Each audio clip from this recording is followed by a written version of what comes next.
सभी मित्रों को सादर नमस्ते। मैं रविंद्र आर्य वेद प्रचार चैनल पर आप सभी का हार्दिक स्वागत करता हूं।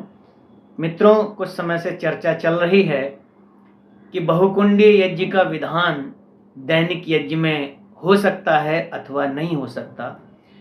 तो कुछ वीडियो कई विद्वानों के हमारे बीच में आए।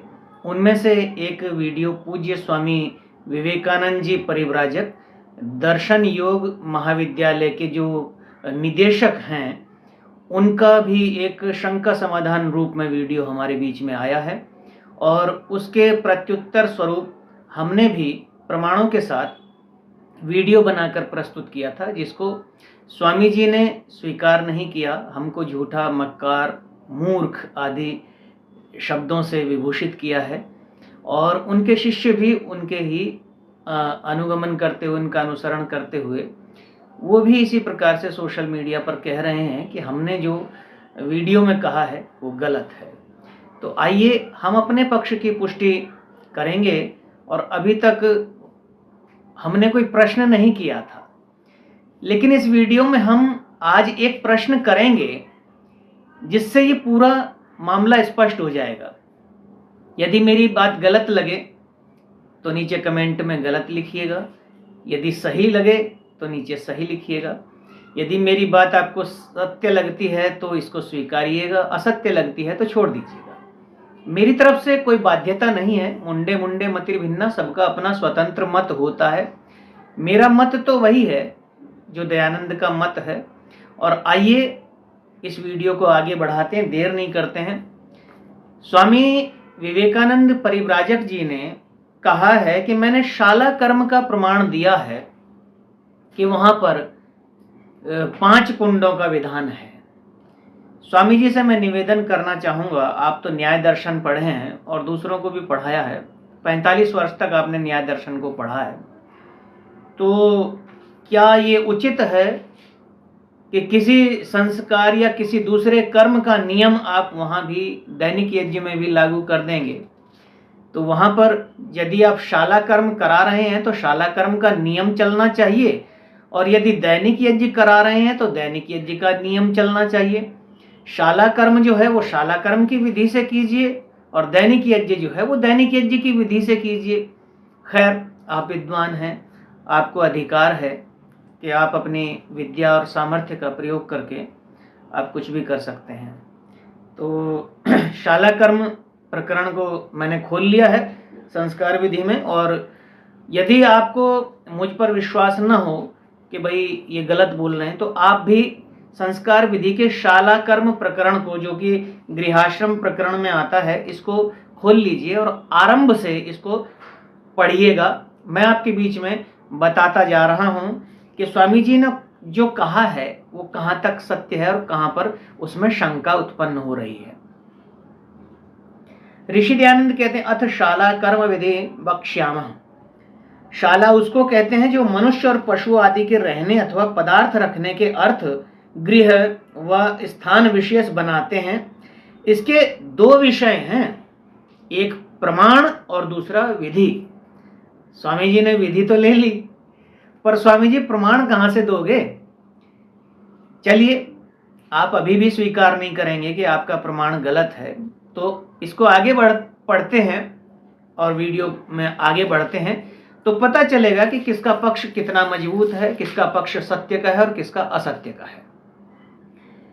ऋषि दयानंद ने यहां पर प्रमाण रूप में सर्वप्रथम अथर्ववेद के 9वें कांड के सूक्त 3 और मंत्र संख्या 1 और 7, ये 2 मंत्र यहां पर प्रमाण के रूप में दिए हैं कि हम शाला अर्थात अपना घर, अपना भवन किस प्रकार से बनाएं, उसकी क्या गुणवत्ता होनी चाहिए।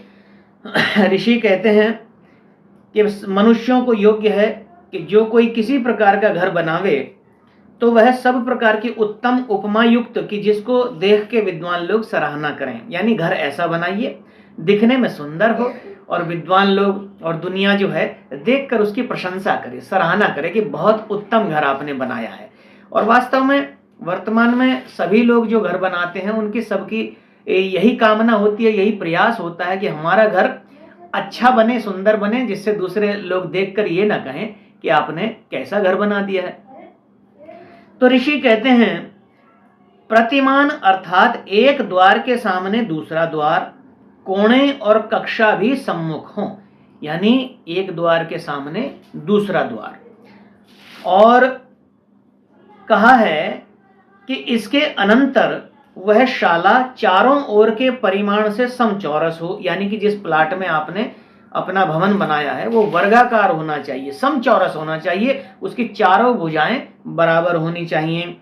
और ऋषि आगे कहते हैं और शाला अर्थात उस घर के द्वार चारों ओर के वायु को स्वीकार करने वाले हों, अर्थात एक द्वार पूर्व में, ठीक उसके सामने पीछे की दीवार पर पश्चिम में एक द्वार, और एक द्वार उत्तर में, और ठीक उसके सामने एक द्वार जो है दक्षिण भाग में। यानी हवा पूर्व से आए, पश्चिम से आए, उत्तर से आए, दक्षिण से आए, चारों दिशाओं से वायु घर के अंदर आना चाहिए। अब आप देखते जाइए, समझते जाइएगा कि मैं क्या कह रहा हूं, ऋषि दयानंद क्या कह रहे हैं और ये लोग क्या कह रहे हैं। इसके बाद कहा उस घर के द्वार चारों ओर के वायु को स्वीकार करने वाले हों, उसके बंधन और चिनाई दृढ़ हो, मतलब उसकी जो नींव है, उसकी जो दीवारें हैं, उसका जो मसाला है वो दृढ़ मजबूत होना चाहिए। हे मनुष्यों, ऐसी शाला को जैसे हम शिल्पी लोग अच्छे प्रकार ग्रंथित अर्थात बंधन युक्त करते हैं, वैसे तुम भी करो। ऋषि दयानंद ने इन मंत्रों के द्वारा प्रमाण दिया है कि वेद में परमात्मा ने हमारा मार्गदर्शन किया है कि हम किस प्रकार से अपना घर बना सकते हैं, और घर कैसे बनाना चाहिए, उसके दरवाजे किस प्रकार के होने चाहिए, उसका परिमाण कैसा, उसकी आकृति कैसी होनी चाहिए, तो ये सब इसमें बताया है। अगले मंत्र में बताया है उस घर में एक हविर्धानम यानी होम करने के पदार्थ रखने का स्थान, यानी कि उसमें जितने आपने कक्ष बनाए हैं उनमें से एक जो अग्निहोत्र आदि के पदार्थ हैं उनको रखने का स्थान हो गया, और अग्निहोत्र का स्थान यानी वहां पर पदार्थ भी रखें और वहां पर अग्निहोत्र, अर्थात सीधे शब्दों में कह दीजिए कि एक यज्ञशाला उसमें अवश्य बनाएं। पत्नी नाम यानी स्त्रियों के सदनम रहने का स्थान, और पुरुषों और विद्वानों के बैठने, मेल मिलाप करने और सभा का स्थान। स्त्रियों के रहने के लिए अलग कक्ष होना चाहिए और पुरुषों के बैठने के लिए अलग कक्ष होना चाहिए। अब इसमें अधिक कुछ बताने की आवश्यकता नहीं है, क्योंकि आप लोग जो अपना घर बनाते हैं तो उसमें भी drawing room, bedroom, guest room और किचन, लैट्रिन, बाथरूम इत्यादि सब अलग अलग ही बनाया जाता है। वही सब वेद में कहा है। कहा है तथा स्थान तथा स्नान, भोजन, ध्यान आदि का भी पृथक पृथक एक एक घर बनावे, यानी कि लैट्रिन, बाथरूम, किचन भी आपको उसमें बनाने चाहिए। इस प्रकार की दिव्य कमनीय बनाई हुई शाला सुखदायक होती है। ये वेद कह रहा है और स्वामी दयानंद ने ये वेद का प्रमाण हमारे बीच में दिया है। धैर्य रखिएगा, अभी मन में उद्विग्नता मत लाइए कि प्रसंग क्या चल रहा है और पंडित जी क्या लेके बैठ गए। नहीं नहीं, ये बताना जरूरी है, प्रकरण को पूरा बताना आवश्यक है, जिससे कि समझ में आ जाए कि ऋषि ने क्या लिखा है और हमने क्या समझ लिया है। अब इसके बाद में ऋषि दयानंद अथर्ववेद कांड संख्या 9, सूक्त संख्या 3, मंत्र संख्या 15 और 16, इसमें भी ऋषि दयानंद ने बताया है कि किस प्रकार की शाला हमें, मतलब घर हमें बनाना चाहिए।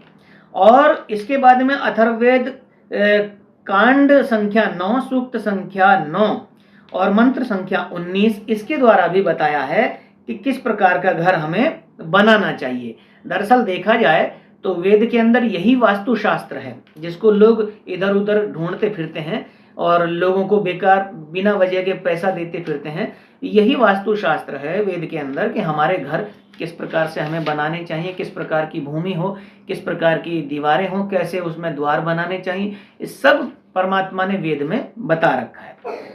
आगे बढ़ते हैं। अब इसमें अथर्ववेद कांड संख्या 9, सूक्त संख्या 3, मंत्र संख्या 21 और 22, ये दोनों भी ऋषि दयानंद ने इसमें बताया है कि भाई किस प्रकार से हमें अपनी शाला माने घर को बनाना है। अब इसमें जो अंतिम वेद का मंत्र प्रमाण के रूप में दिया है वो अथर्ववेद कांड संख्या 9 सूक्त संख्या 3 मंत्र संख्या 24 दिया है। हे शिल्पी लोगों, जैसे हमारी शाला अर्थात गृह बंधन को कभी ना छोड़े, मतलब जो हमारा घर है इसकी जो चिनाई है, जो ईंटों का बंधन है आपस में, वो कभी टूटे नहीं।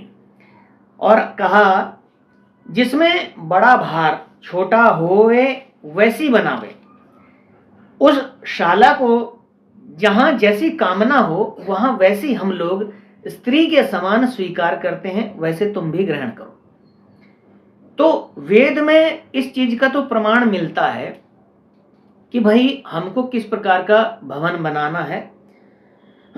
और वेद के मंत्र में यह भी प्रमाण मिल गया कि एक द्वार पूर्व में बनाना है, दूसरा द्वार पश्चिम में उसके ठीक सामने बनाना है, और एक द्वार उत्तर की तरफ बनाना है और दूसरा दक्षिण की तरफ, जिससे कि वो चारों तरफ के वायु को स्वीकार करने वाले, अर्थात चारों तरफ से जो वायु है वो बहता हुआ घर के अंदर प्रवेश करे। और उसका कारण एकमात्र ये है कि जब वायु घर के अंदर चारों तरफ से प्रवेश करेगा तो जो गृहस्थ वायु है, घर के अंदर का जो वायु है, वो उसको लेकर के बाहर निकल जाएगा और घर की वायु शुद्धि हो जाएगी।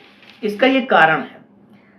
अब ऋषि दयानंद ने प्रमाण रूप में जो वेद मंत्र दिए हैं उनका अर्थ भी दिया है, उनको पढ़ करके आप समझ सकते हैं इन मंत्रों में क्या लिखा हुआ है। लेकिन अथ विधि, ऋषि कहते हैं इस प्रकार प्रमाणों के अनुसार जब घर बन चुके तब प्रवेश करते समय क्या क्या विधि करना, सो नीचे लिखे प्रमाणे जानो। ठीक है जी, ऋषि दयानंद ने कह दिया कि अभी हमने प्रमाण दिया और दूसरी चीज इसमें विधि, अब विधि को बताएंगे। ऋषि कहते हैं जब घर बन चुके तब उसकी शुद्धि अच्छे प्रकार करो। जब बन गया तो उसमें जो कुछ भी गंदगी वगैरह है उसको अच्छी तरह से साफ करो गृह प्रवेश के लिए। और ऋषि कहते हैं चारों दिशाओं के बाहरले द्वारों में 4 वेदी और 1 वेदी घर के मध्य बनावे। चारों दिशाओं में। अब आप लोग अपना अपना आकलन करके देखिए, जरा अपने घर को देखिए, क्या आपके घर में चारों दिशाओं में दरवाजे हैं? चलो एक मुख्य द्वार सड़क की तरफ हो गया, आपने बना लिया। और संयोग से यदि आपके मकान के पीछे से भी एक सड़क है तो आपने पीछे की तरफ भी एक द्वार बना लिया। तो एक द्वार हो गया पूर्व में, एक द्वार हो गया पश्चिम में। अब उत्तर की तरफ द्वार यदि आप बनाएंगे तो पड़ोसी के घर में खुलेगा, और दक्षिण की तरफ द्वार बनाएंगे तो भी पड़ोसी के घर में खुलेगा। या तो फिर पहले से आप इस प्रकार का एक कोई प्लॉट देखिए, इस प्रकार का भवन बनाइए जिसके चारों तरफ खाली पड़ा हो। या आप ऐसा भी कर सकते हैं कि एक बड़ा प्लॉट लेके उसमें चारों तरफ थोड़ी थोड़ी सी भूमि को खाली छोड़ करके उसमें आप अपना घर बनाइए और उसमें चारों तरफ दरवाजे लगा लीजिए। चलिए आगे बढ़ते हैं। ऋषि दयानंद कहते हैं, अब ऋषि दयानंद को ये शंका हुई कि भाई सबका घर तो इस प्रकार से नहीं बना होगा, भाई सबके घर में चारों दिशाओं में दरवाजे नहीं होंगे। अब कोई विशेष रूप से बनाए तो बात अलग है। तो जिसके यहां चारों तरफ चारों दिशाओं में दरवाजे नहीं होंगे तो उसके लिए क्या करना पड़ेगा? तो ऋषि कहते हैं जब घर बन चुके तब उसकी शुद्धि अच्छे प्रकार करो। अब इसके बाद चारों दिशाओं के बाहरले द्वार में 4 वेदी और 1 वेदी घर के मध्य बनावे। यानी कि चारों जो दरवाजे हैं पूरब पश्चिम उत्तर दक्षिण, उनके बाहर द्वार के बाहर आप 1 वेदी बनाएं, एक यज्ञ वेदी बनाए। तो चारों तो 4 बाहर बन गई और एक घर के मध्य में बन गई। अब ऋषि कहते हैं यदि ऐसा करना संभव नहीं है, यदि आपके घर के चारों दिशाओं में 4 दरवाजे नहीं बन सकते तो फिर आप एक काम करो, और वहां पर जगह नहीं है यज्ञ वेदी बनाने की, तो फिर आप एक काम करो कि अथवा वे तांबे का वेदी के समान कुंड बनवा लेवे कि जिससे सब ठिकाने एक कुंड ही में काम हो जाए।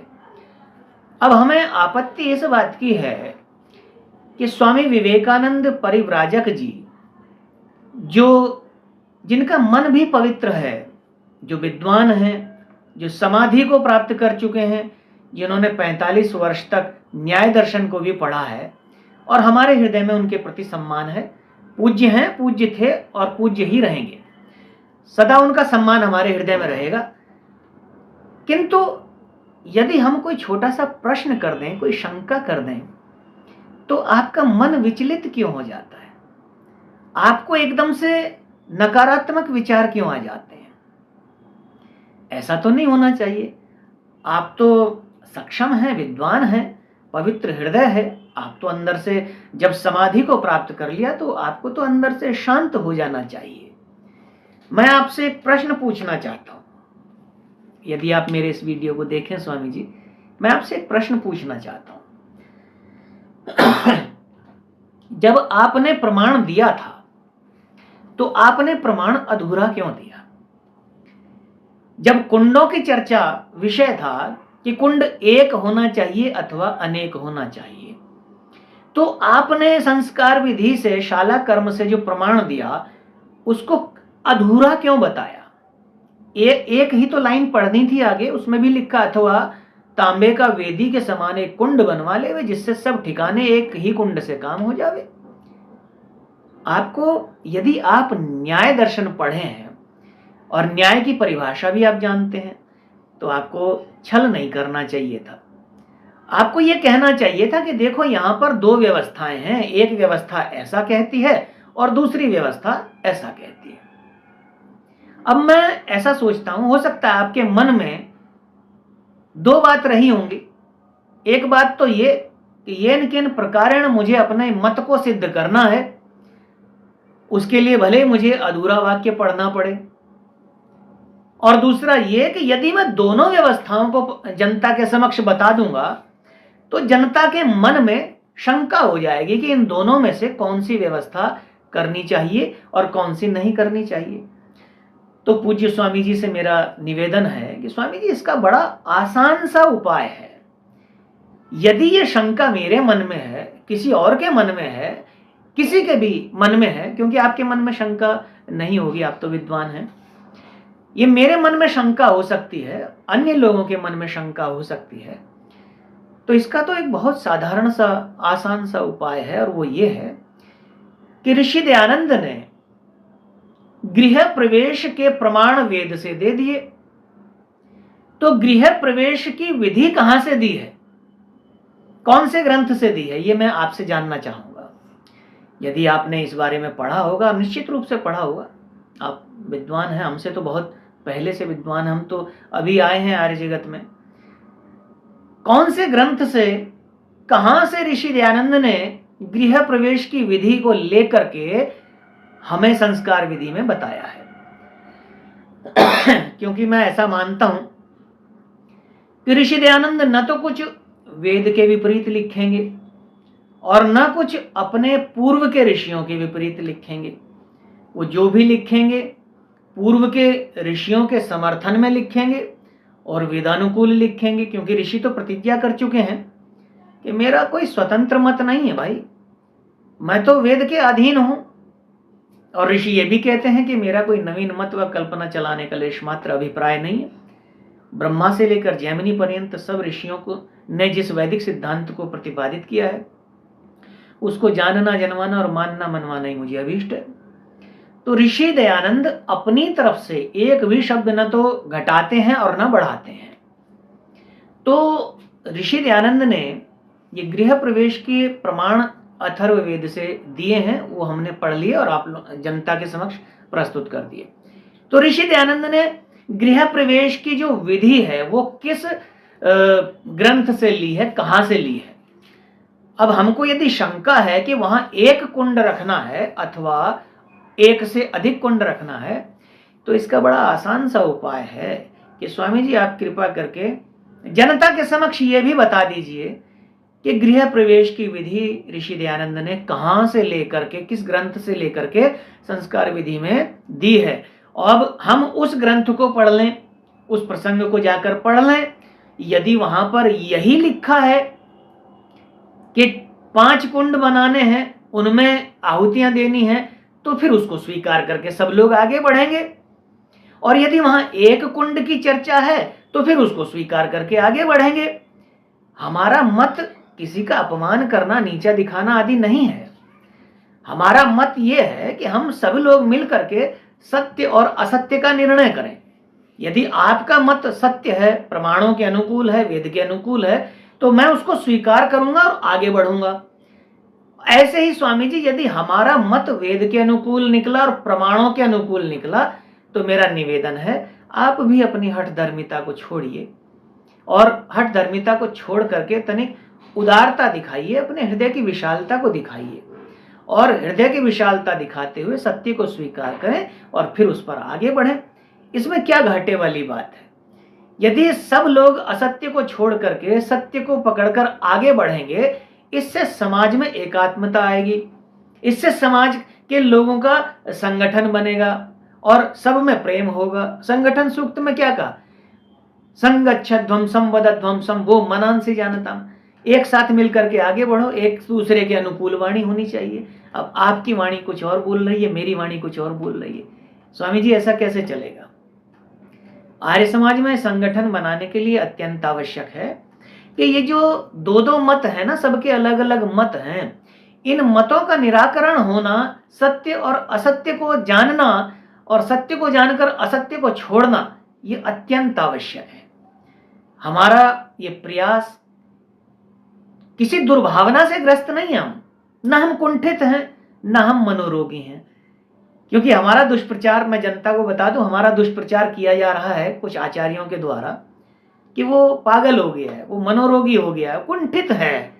इस प्रकार से हमारे ऊपर आरोप लगाए जाते हैं और कहा जाता है आर्य समाजियों को फोन करके कि उसको अपने कार्यक्रम में मत बुलाना। कोई बात नहीं, हमारा पालक और हमारा रक्षक ईश्वर है। जिस प्रभु ने हमको जन्म दिया है वो हमारा पालन कर रहा है, वो हमारी रक्षा कर रहा है, वो हमारी सब व्यवस्था कर रहा है। ऐसी बात नहीं कि सब लोग असत्य के ही पक्ष में रहेंगे, सत्य के पक्ष में भी बहुत लोग रहेंगे।